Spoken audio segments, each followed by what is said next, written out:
Meet এক্সপোর্টের ক্ষেত্রে দুইটা পক্ষকে পাশ করতে হয়। একটা হচ্ছে যেই কোম্পানিটা সেল করতে চায় তাকে আন্তর্জাতিক মানদণ্ডে বিচার করা হবে, অডিট করা হবে, সেটা পাশ করতে হবে।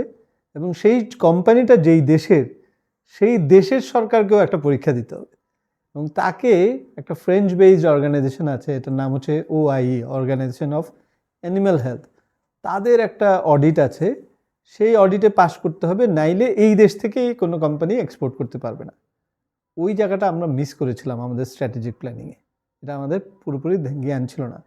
তো পরে যখন আমরা নিজেরা পাশ করার পরেও কান্ট্রি পাশ করানোর ব্যাপারটা আসছে, সেখানে যেই ধরনের পরীক্ষার যে প্রস্তুতি, সেখান থেকে আমাদের যে লাইভস্টক ইন্ডাস্ট্রি বা আমাদের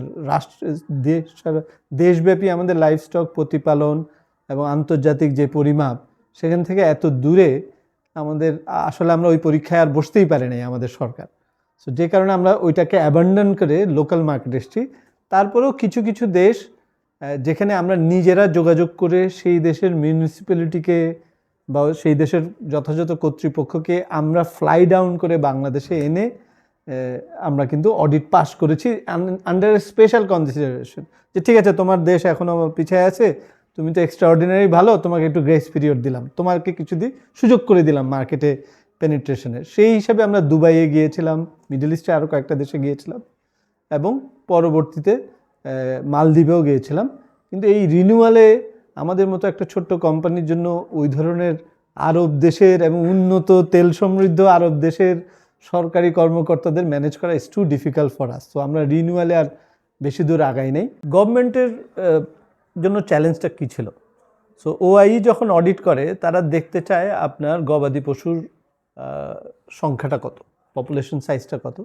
তারপরে তারা দেখে যে একটা দেশের গবাদি পশু মানে মানুষের খাদ্যের উপযোগী হতে হলে যে সমস্ত গভর্নেন্স দরকার, সেই ধরনের গভর্নেন্স বা ইনফ্রাস্ট্রাকচার আছে কিনা।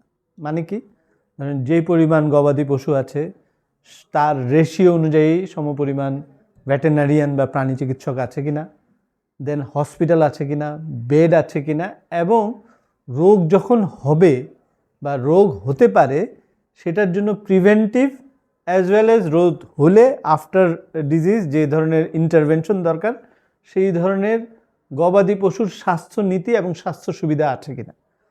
সো সেখানে অনেক ভ্যাকসিনেশন প্রোগ্রাম থাকে, অনেক ট্রেসেবিলিটি প্রোগ্রাম থাকে, যে কোন পুরো লাইনের জানা থাকতে হয়, এবং সবচেয়ে বড় কথা মুভমেন্টের রেকর্ড থাকতে হয়। যদি এই এলাকার গরু, আপনারা করোনার সময় যেটা দেখতে পেয়েছেন যে আমাদের মুভমেন্ট সব কিছু ট্র্যাক করতে হয়, এক জায়গায় রোগ হলে ওখানে কন্টেইন করতে হয়, এটা কিন্তু গবাদি পশুর ক্ষেত্রে আমরা করোনা কিন্তু 15-20 বছর ধরে ফেস করছি বাংলাদেশে, এবং এটা আমরা আগে থেকেই জানি। তো এগুলা কিন্তু কমন জিনিস। এয়ারবর্ন ডিজিজ অ্যানিমেলের ক্ষেত্রে খুব কমন, এবং আমাদের দেশে বেশি হতো কারণ তখন ভারত থেকে অনেক বেশি গরু আসতো। ভারত থেকে গরু আসার বিশেষ অসুবিধাটা হচ্ছে, ভারতে যেহেতু নিজেরা গরু ওনারা কনজিউম করেন না, সো ম্যাক্সিমাম গরু খুব বয়স্ক গরু হয়, এবং বাই ডিফল্ট বয়স্ক হলে নানা রকম রোগ আক্রান্ত হয়, এবং যেহেতু এটা ইকোনমিক প্রোডাক্ট না, সেটার পরিচর্যায় তত ব্যয় করে না।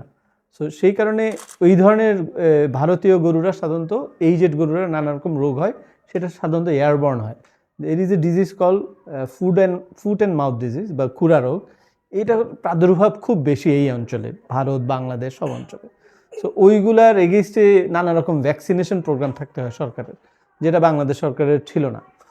সো আমরা সরকারকে বুঝিয়েছি, এবং সরকার জিনিসটা যেভাবে চেষ্টা করছে সেটা হচ্ছে সারা বাংলাদেশে করার মতো সক্ষমতা আমাদের নাই, কিন্তু আমাদের মতো এক্সপোর্ট করতে পারে এই ধরনের কোম্পানির আশেপাশে যদি একটা ডিফাইন জোন, এটাকে বলে জোনিং, ডিফাইন জোনের মধ্যে বেস্ট প্র্যাকটিসটা যদি করতে পারে তাইলে সম্ভব। সরকার এটা কাজ করছে, বাট প্রোগ্রেসিং ভেরি স্লো।